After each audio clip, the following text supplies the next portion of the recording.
नमस्कार, जय हिंद। हमारे चैनल पे आपका स्वागत है। दोस्तों, राहुल गांधी वोट अधिकार यात्रा शुरू करने जा रहे हैं। 17 अगस्त से सासाराम से शुरू होगा और पटना में गांधी मैदान में जाकर खत्म होगा। राहुल गांधी का कहना है कि लड़ाई सिर्फ वोटों के लिए नहीं है, ये लड़ाई भारत के लोकतंत्र के लिए है, भारत के संविधान के लिए है, एक व्यक्ति एक वोट के अधिकार के लिए है।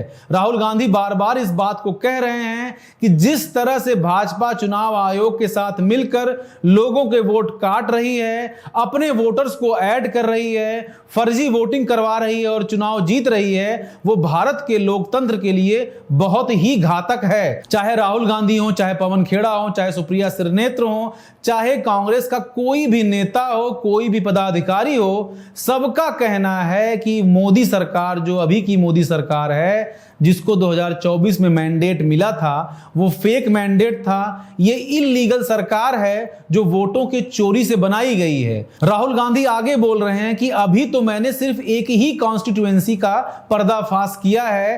अगर चुनाव आयोग उनको डिजिटल डेटा दे देती है तो वो पूरे भारत में दिखा देंगे कि मोदी किस तरह से वोटों की चोरी करके चुनाव जीत रहे हैं। और प्रेजेंट में जो केंद्र सरकार है वो इल्लीगल है, हरियाणा की सरकार इल्लीगल है, महाराष्ट्र की सरकार इल्लीगल है, दिल्ली की सरकार इल्लीगल है। अपने प्रेस कॉन्फ्रेंस में जब राहुल गांधी ने वोट चोरी का आरोप लगाया था तो उन्होंने पावर पॉइंट प्रेजेंटेशन दिया था। उसमें उन्होंने 5 तरीके बताए थे कैसे वोटों की चोरी की जा रही है।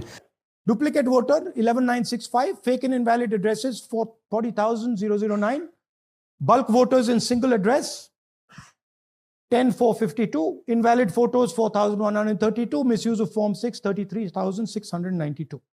जिसमें से उन्होंने कहा था डुप्लीकेट वोटर्स बनाए जा रहे हैं, एक एड्रेस पर बल्क वोटर्स बनाए जा रहे हैं, फेक एड्रेस बनाए जा रहे हैं, फेक फोटो लगाई जा रही है और न्यू वोटर्स के नाम पे फॉर्म 6 को भी मिसयूज किया जा रहा है। अपने प्रेस कॉन्फ्रेंस में वो बता रहे हैं कि किस तरह से महादेवपुरा असेंबली में इन एड्रेसेस पे इतने सारे वोटर्स हैं। मतलब कि एक एड्रेस पे 80 वोटर हैं, कहीं 68 वोटर हैं, तो कहीं 46 वोटर हैं। ये सारे वोटर जो हैं वो भाजपा के वोटर हैं। उन्होंने भारतीय जनता पार्टी को 2024 में वोट किया था, इसीलिए बीजेपी बेंगलोर सेंट्रल सीट जीत गई थी। और इस तरह से बीजेपी ने बहुत सारी सीटों को मैनेज किया और चुनाव जीता। राहुल गांधी कह रहे हैं कि मोदी सिर्फ 25 सीटों से प्रधानमंत्री हैं। अगर वो 25 सीटें हार जाते तो मोदी प्रधानमंत्री नहीं होते।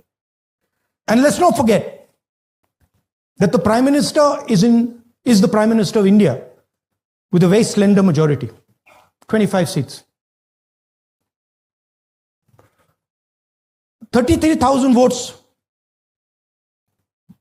was the winning margin. वो ताल ठोक के इन बातों को कह रहे हैं, वो ताल ठोक के चुनाव आयोग को चोर बोल रहे हैं, वो ताल ठोक के केंद्र सरकार को इल्लीगल सरकार बोल रहे हैं, वो ताल ठोक के बोल रहे हैं कि उनके वोटों को चुरा के मोदी को प्रधानमंत्री बनाया गया है। उनके पदाधिकारी हों, चाहे उनके नेता हों, चाहे उनके सांसद हों, चाहे उनके विधायक हों, सब चुनाव आयोग को चोर बोल रहे हैं। चुनाव आयोग ने भी जवाब में ये बात बोली है कि राहुल गांधी जो आरोप लगा रहे हैं उन आरोपों को शपथ पत्र पर साइन करके दे दें ताकि हम जांच करें कि इतनी बड़ी घपलेबाजी कैसे हो सकी। तो राहुल गांधी ने कहा नहीं, हम ऐसा नहीं लिख के देंगे क्योंकि मैं नेता हूं, आरोप लगाना मेरा काम है, जवाब देना चुनाव आयोग का काम है। चुनाव आयोग का कहना है कि आप इतना बड़ा आरोप लगा रहे हैं और कोई प्रूफ नहीं देना चाहते, आप कोई अंडरटेकिंग नहीं देना चाहते हैं, आप भारत के सबसे बड़ी संस्था पर इतना बड़ा आरोप लगा रहे हैं, वोट चोरी का आरोप लगा रहे हैं। ऐसा आरोप जो भारत के लोकतंत्र के इतिहास पर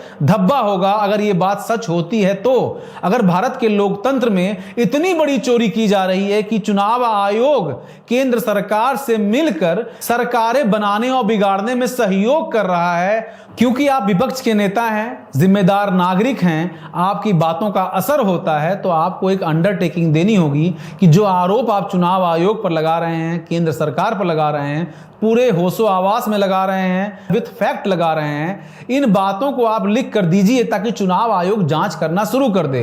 जब आप एक तरफा सिर्फ इल्जाम लगाएंगे, अपने फैक्ट में, अपने सबूतों में कुछ भी नहीं देंगे, तो चुनाव आयोग विवश है आपके हर आर्गुमेंट को फेक बताने के लिए, क्योंकि आपके पास कुछ भी पुख्ता सबूत नहीं है जो ये बात प्रूफ करे कि 2024 का लोकसभा चुनाव रिग्ड था, जो ये बात प्रूफ करे कि हरियाणा का चुनाव रिग्ड था, जो ये बात प्रूफ करे कि महाराष्ट्र में चोरी की सरकार चलाई जा रही है, जो इस बात को प्रूफ करे कि दिल्ली में तो कांग्रेस की सरकार आने वाली थी, लेकिन भारतीय जनता पार्टी ने चुनाव आयोग से मिलकर लाखों वोट ऐड किए और चुनाव जीत गया। जिस तरह से राहुल गांधी एक तरफा इल्जाम लगा रहे हैं, कोई भी नासमझ उनसे जरूर पूछेगा कि इतना बड़ा आरोप लगाने से पहले आपने क्या क्या फैक्ट फाइंडिंग की है। जो फैक्ट फाइंडिंग वो प्रेजेंटेशन में दे रहे हैं, उसी फैक्ट फाइंडिंग को डिबंक किया है इंडियन एक्सप्रेस की एक रिपोर्ट ने, जो मैं बताने जा रहा हूं।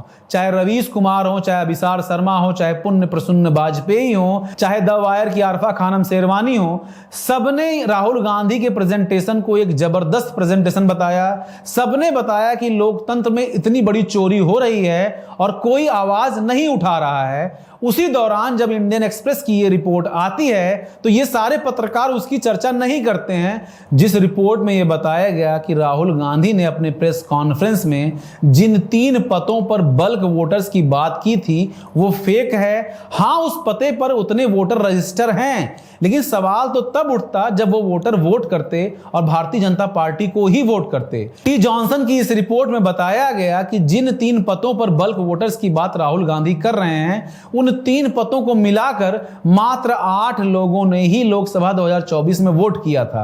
मेरी समझ से परे है कि मात्र 8 वोटर ने बेंगलोर सेंट्रल लोकसभा सीट के परिणाम को कैसे बदल दिया।